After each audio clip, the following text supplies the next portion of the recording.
penjelasan pasal 10A Undang-Undang RI nomor 31 tahun 2014 tentang perubahan atas Undang-Undang nomor 13 tahun 2006 tentang perlindungan saksi dan korban memang menyatakan frasa penjatuhan pidana yang paling ringan di antara terdakwa lainnya. Namun demikian, pasal AHO belum mengakomodir keadaan di mana saksi pelaku yang bekerja sama juga sebagai pelaku material terdakwa Richard Eliezer Budiang Lumiu yang mempunyai peran lebih dominan dibandingkan dengan peran para terdakwa lainnya, kecuali saksi Freddy Sambo pelaku utama. Dalam rangkaian tindak pidana turut serta melakukan pembunuhan berencana terhadap korban Nofriansah Yosua Huta Barat, sehingga permohonan tuntutan kepada majelis hakim untuk penjatuhan pidana yang paling ringan terhadap terdakwa Richard Eliezer Budiang Lumiu di antara terdakwa lainnya perlu mendapat kajian secara mendalam.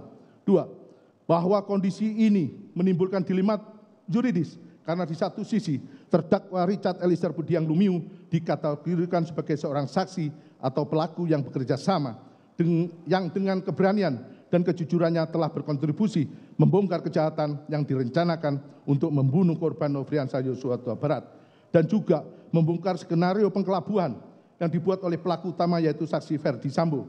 Namun di sisi lain peran dari terdakwa Richard Eliezer Budiang Lumiu sebagai eksekutor dari penembakan terhadap korban Nofriansah Yosua Huta Barat perlu juga dipertimbangkan secara jernih dan objektif. 3. Bahwa dalam tuntutannya terhadap terdakwa Richard Eliezer Budiang Lumiu, tim penuntut umum telah bersandar pada asas dominus litis.